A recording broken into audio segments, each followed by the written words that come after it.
रावण का जीवन काफी रहस्यपूर्ण था, क्योंकि एक और रावण को परम ज्ञानी, वेदों और शास्त्रों का ज्ञाता और शिव का अनन्य भक्त माना जाता है, और दूसरी ओर लंकापति रावण को अनीति, अनाचार, दंभ, काम, क्रोध, लोभ, अधर्म और बुराई का प्रतीक माना जाता है। और ज्यादातर लोग रावण को उसकी बुराई की वजह से ही जानते हैं, लेकिन रावण में चाहे कितनी भी बुराइयां क्यों न हो, उसके गुणों की अनदेखी नहीं की जा सकती। तो आज के इस वीडियो में हम रावण के जन्म के साथ साथ उसके अच्छे और बुरे दोनों पहलू पर बात करेंगे। फैक्ट हाउस के इस वीडियो में आपका दिल से स्वागत है। रावण के जन्म के विषय में अलग अलग ग्रंथों में अलग अलग उल्लेख मिलता है। वाल्मीकि रामायण के अनुसार रावण महर्षि विश्वश्रवा का पुत्र था, और महर्षि विश्वश्रवा की दो पत्नियां थी, एक वरवर्णिनी और दूसरी कैकसी, जिसमें से वरवर्णिनी ने धन संपत्ति के देवता कुबेर को जन्म दिया था, और वहीं राक्षसी कैकसी ने रावण को जन्म दिया था। इसकी कहानी शुरू होती है समुद्र मंथन से। जब समुद्र मंथन से निकले अमृत को पीकर देवतागण अति शक्तिशाली बन गए, तब वे राक्षस गणों से हर युद्ध में विजयी होने लगे थे, जिसके चलते राक्षसों को चिंता होने लगी कि यदि ऐसे ही चलता रहा तो राक्षस कुल का अंत हो जाएगा। तब राक्षसों के बीच एक आपसी सहमति बनी कि राक्षसों की पुत्री एक ऐसे शक्तिशाली पुरुष को जन्म दे जो ब्राह्मण भी हो और राक्षसों के कहने पर देवताओं से युद्ध करके उन्हें हरा सके। तब राक्षस राज सुमाली ने इस विचार के चलते अपनी पुत्री कैकसी से महापराक्रमी महर्षि विश्वश्रवा से विवाह करने को कहा, क्योंकि राक्षस राज सुमाली के भय से कोई भी उसकी पुत्री का हाथ मांगने से कांपता था। तब कैकसी ने अपने कर्तव्य का पालन करते वे महर्षि विश्वश्रवा के आश्रम पहुंची। कैकसी पाताल लोक से पृथ्वी लोक गई थी, इसीलिए वे शाम के वक्त पहुंची थी, और वहां पहुंचकर उसने महर्षि विश्वश्रवा के चरण स्पर्श किए और अपने मन की बात उन्हें बताई। तब कैकसी की बातों को सुनकर विश्वश्रवा उनसे विवाह करने को तैयार हो गए, लेकिन उन्होंने कैकसी से कहा कि तुम शाम के वक्त मेरे पास आई हो, तो इसीलिए हमारे पुत्र बुरे कर्म करने वाले और क्रूर होंगे, और उनकी शक्ल भी राक्षस जैसी होगी, लेकिन तीसरा पुत्र मेरी तरह धर्मात्मा होगा। तो इस तरह ऋषि विश्वश्रवा और कैकसी के यहाँ रावण, कुंभकर्ण और शूर्पणखा का जन्म हुआ, और आखिर में तीसरे पुत्र के रूप में धर्मात्मा विभीषण का जन्म हुआ।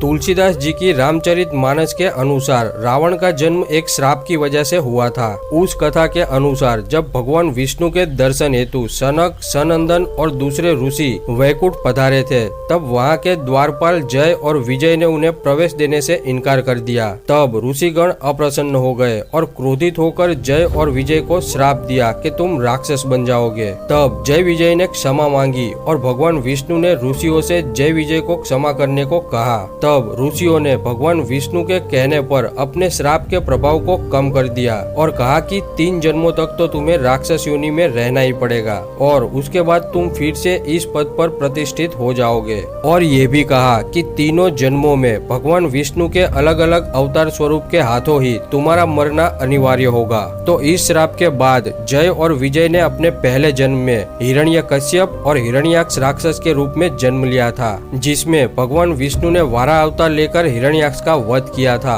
और नरसिंह अवतार लेकर हिरण्यकश्यप का वध किया था। फिर त्रेता युग में इन दोनों ने रावण और कुंभकर्ण के रूप में जन्म लिया, और भगवान विष्णु ने श्री राम अवतार लेकर इनका वध किया था। और फिर द्वापर युग में इन दोनों ने शिशुपाल और दंतवक्त्र नाम के अनाचारी के रूप में जन्म लिया था। तब भगवान विष्णु ने श्री कृष्ण का अवतार लिया और इनका वध किया था। दोस्तों, रावण में उनके अवगुणों की तुलना में गुण अधिक थे। रावण को तंत्र, मंत्र, अद्भुत सिद्धियां और कई सारी असीम विद्याओं का ज्ञान था। वे परम ज्ञानी, वेदों और शास्त्रों का ज्ञाता और शिव का परम भक्त माना जाता है। वे अति बुद्धिशाली और परम तपस्वी ब्राह्मण था। उसने कई सारी अति कठोर तपस्याएं करके भगवान से वरदान प्राप्त किए थे। रावण ने ही शिव तांडव स्तोत्र, रावण संहिता, 10 शतकात्मक, अर्क प्रकाश, 10 पटलात्मक, उड़ीस तंत्र, कुमार तंत्र, नाड़ी परीक्षा आदि नाम के ग्रंथ लिखे थे।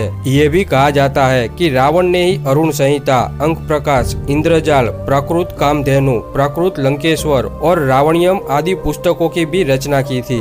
रावण हर समय खोज और आविष्कार को ही महत्व देता था। वे नए अस्त्र, शस्त्र और यंत्र बनाता रहता था। उसकी वेधशाला भी थी, जहाँ उसने दिव्य रथ का निर्माण किया था। और कहा जाता है कि रावण की पहली पत्नी मंदोदरी ने ही शतरंज का आविष्कार किया था। रावण कवि, संगीतरी, वेदरी होने के साथ साथ आयुर्वेद का भी बड़ा जानकार था। ऐसा माना जाता है कि उसे रसायन शास्त्र का भी अच्छा खासा ज्ञान था और उसी के बल पर उसने कई सारी अचूक शक्तियां हासिल की थी और कई चमत्कारिक कार्य संपन्न किए थे। रावण की पहली पत्नी का नाम मंदोदरी था, दूसरी पत्नी का नाम धन्यमालिनी था और तीसरी पत्नी का नाम अज्ञात है। ये कहा जाता है कि रावण ने उसकी तीसरी पत्नी का किसी कारणवश वध कर दिया था। रावण की इतनी सारी महारत और उसे इतना ज्ञान होने के बावजूद भी उसमें कई सारी कमियां भी थी। कहा जाता है कि रावण को स्त्री के प्रति काफी आकर्षण था। उसने अपनी पत्नी की बड़ी बहन माया पर भी बुरी नजर रखी थी। उसके अलावा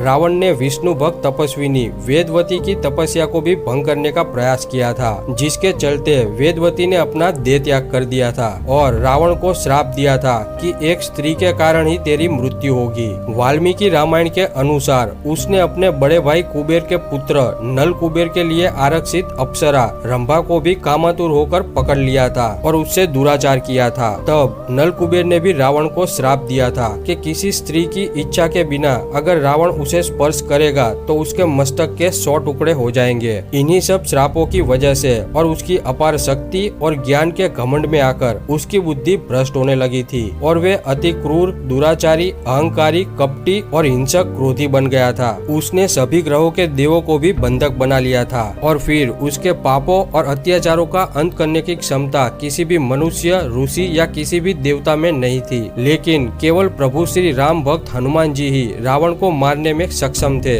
जिसका परिचय हनुमान जी ने रावण की लंका को जलाकर दे दिया था। क्योंकि हनुमान जी स्वयं भगवान शिव का रुद्रांश है। उन्हें ब्रह्मा, विष्णु, महेश और सभी देवताओं की शक्तियाँ प्राप्त है और माता सीता द्वारा उन्हें अष्ट सिद्धियाँ और 9 निधियाँ भी प्राप्त है, तो वे रावण को एक ही झटके में मार सकते थे। लेकिन ऋषि मुनियों के श्राप के चलते रावण का वध भगवान विष्णु के अवतार द्वारा ही होना लिखा था। इसीलिए जब रावण ने माता सीता का हरण किया तब प्रभु श्री राम ने हनुमान जी और पूरी वानर सेना की सहायता से रावण का वध किया था और उसी दिन को आज तक दशहरा के रूप में रावण का पुतला जलाकर मनाया जाता है, क्योंकि उस दिन प्रभु श्री राम ने बुराई पर विजय हासिल करके धर्म की स्थापना की थी। दोस्तों, रावण की कुछ अच्छाइयों की वजह से श्रीलंका में रावण का मंदिर भी मौजूद है, जहां उसकी पूजा अर्चना की जाती है। और कहा जाता है कि एक बार अगस्त 1971 में एक बौद्ध भिक्षु ने दावा किया था कि एक पर्वत शिखर पर बने किले में रावण का शव आज भी अपनी पूर्व अवस्था में सुरक्षित मौजूद है। और उसी मान्यता के अनुसार श्रीलंका के रेगला के जंगलों के बीच एक पहाड़ी है जहां